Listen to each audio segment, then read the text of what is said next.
chuckle and laugh and MC and perhaps have about 200-300 jokes I always like to share with people. Moments like this is kind of difficult for me, entertaining a lot of the people, and again, a lot of the lessons, the things that I learned from my elders, people before me. I'm only a product of my teachers, my veterans before me, my uncle, my grandparents. Part of the responsibility as a warrior, again, is to help our people. We come back from a war and learning the lessons of war. We bring back a lot of the teachings in a good way for the youth, our women relatives, so that they in turn can teach their children. As a warrior, a lot of times we express ourselves through song. I served honorably in Vietnam and very proud of what I did for not only my country, but most importantly for my people. I got hit in June of 1971. My lifetime passed before me as I flew through the air.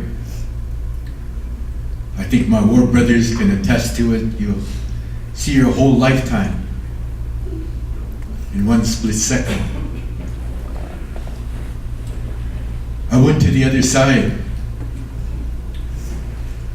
As I traveled, I saw everything from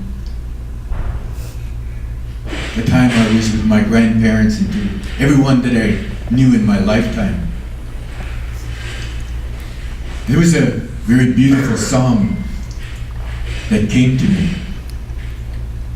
A song that we used at home for our warriors, the brave warriors, giving purpose to our country and what we had done in battle. In battle, it's nothing to brag about, but we did it for our people, our way of life.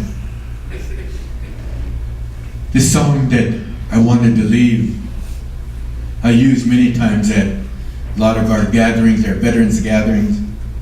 I sat on the National Vietnam Veterans Board for a while and would share this song with many of the other nations, many of the other warriors. And the words to this song talks about we as warriors, we went overseas. We went overseas and faced the enemy. And on account of that flag, because of that flag, that is why we were there. That gave us purpose in life. So I today wanted to honor Paul in my own way. As a warrior, to my brother, to my war brother, my teacher, I leave him with this song.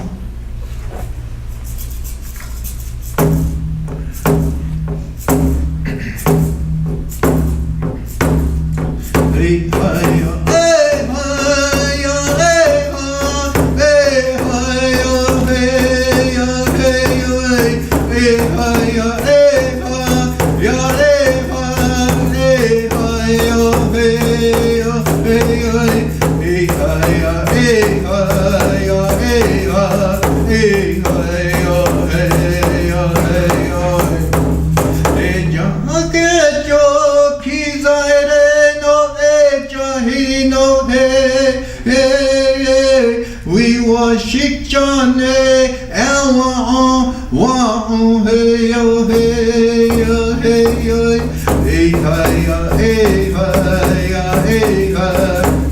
hey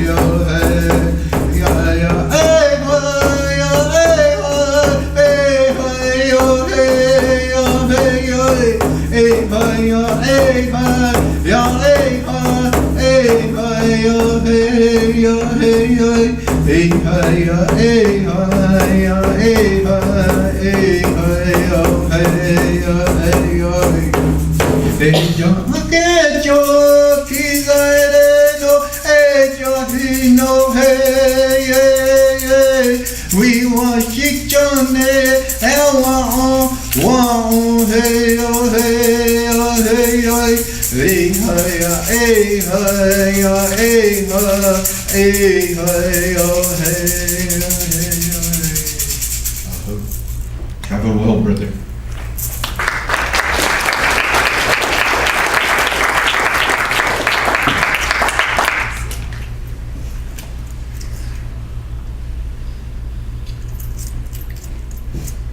As a warrior, times we leave lessons for our children.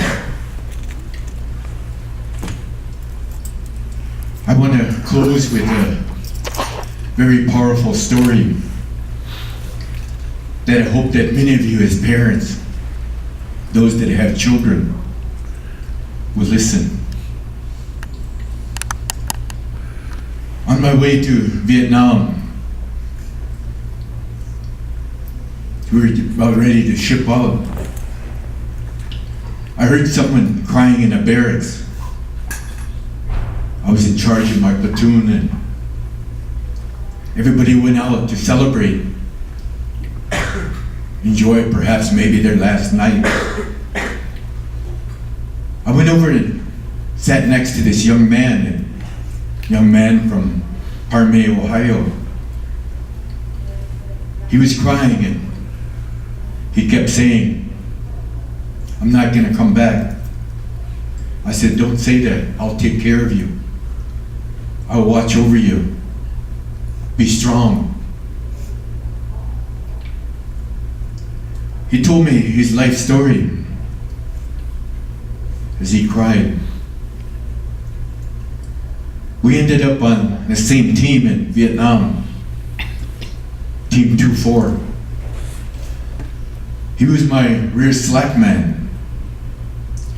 Rangers operate in 6-man teams. We jumped out in what they call a hunter-killer operation. My team leader, Dutch Sorrell, was perhaps one of the most decorated warriors and also a mentor in my life. We went out on a mission up near the DMZ, and we jumped in early in the morning. We moved down a trail. We Charlie Mike to the north, and I could hear voices. I walked point. Even though it was an ATL, I still walked point. They would always say, "Put Chief at point," because he's got a sixth sense. I always used to tease him.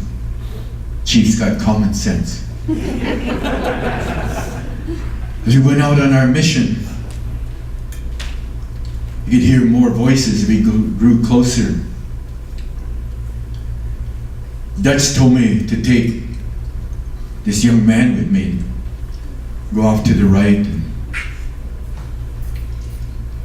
As we moved down this trail, we moved about 30 meters. It was thick jungle.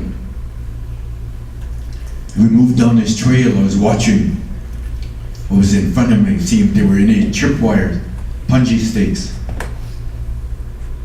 As we moved down this trail, he stepped on a twig, and I looked back at him. I pointed, "Step where I step." Maybe booby traps. We moved about another 10 meters, and he stepped on another twig, and I looked back. All I could see was the whites of his eyes as he said, "Look out." I jumped as hard as I could as the enemy opened up on us.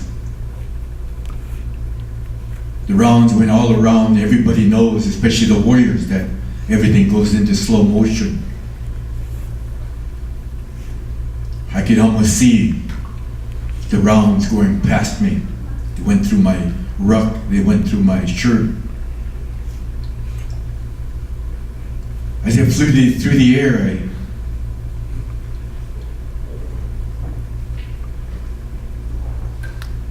my man got hit with 3 rounds across the chest. one into the head.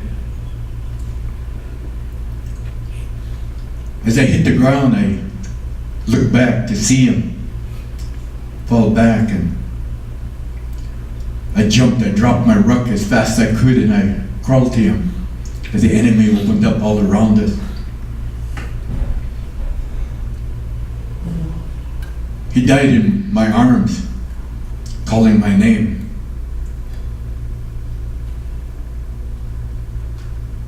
That night in the barracks, when he told me his life story, told me why he was crying, he talked about his father. His father beat him every day. He was afraid of his father. He was running away from his father. He beat him.